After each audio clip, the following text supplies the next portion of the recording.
Milé děti, strýček Vojtán vám poví pohádku o Budulínkovi. Chcete? Tak poslouchejte.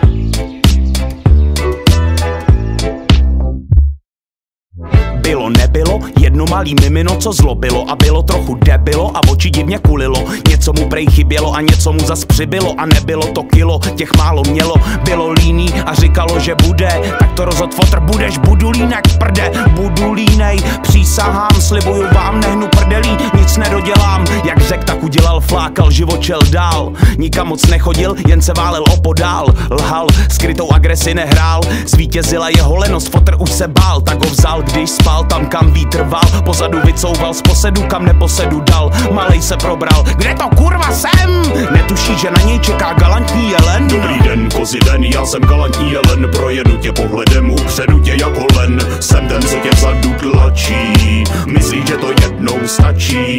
Dobrý den, kozy ven, já jsem galantní jelen. Projedu tě pohledem, upředu tě jako len. Jsem ten, co tě vzadu tlačí, myslíš, že to jednou stačí. Tak to ne, jelene, galantní nebo ne, takhle to nebude. Budulínek diktuje, povídám, ty dostaneš. Středověk zažiješ, ty i tvoje díra pozná. A co málo která buzná, rozvírá se jako květina v prdeli osina. Zvu tě do roka a do dne jako kozina, že udělal jsem kostru z Kevina, víc celá dědina. Tvoje šance jediná je zdrhnout, to ti povídám. A jsem malej muž s velkou duší, schovej přede mnou svoji srnu, kámo, tato tuší. Čekuj, moje uši jsou jak satelity, co tvůj signál ruší.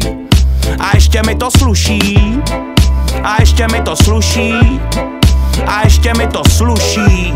Ty mý uši, ty mý uši, ty mý uši. Dobrý den, kozy ven, já jsem galantní jelen. Projedu tě pohledem, upředu tě jako len. Jsem ten, co tě vzadu tlačí, myslíš, že to jednou stačí.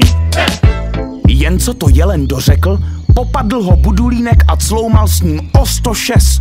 Div, že z něj duši nevytřásl. Když už se zdálo, že dříve tak líný Budulínek řádění zanechá, znovu zbrunátněl a zasypal jelena nevídanou salvou nadávek. Ty kurvo, ulevil si Budulínek naposled a odhodil jelena se vší jeho galancí stranou. Dříve galantní, teď už jen starý, slabý, ubohý, bývalý deviantní Don Juan naposledy zvedl zrak. Pak už se jen pochcal, posral a hanbou nad svým zvráceným životem zdechnul. Budulínek nebyl rád, nebyl nerad, bylo mu to tak nějak fuk. Nasral si mě, ale takhle to skončit nemuselo. No což, kůži stáhnu, maso uvařím, kosti vlkům pohodím a převezmu vládu nad celým lesem. Dobrý den, já jsem ten, co na něm skapal jelen. Zabil jsem ho pohledem, vzal ho peklem a pak ven. Jsem ten, co tu nyní vládne, neslyším námitky žádné. Dobrý den, já jsem ten, co na něm skapal jelen. Zabil jsem ho pohledem, vzal ho peklem a pak ven. Jsem ten, co tu nyní vládne, neslyším námitky žádné. Ne!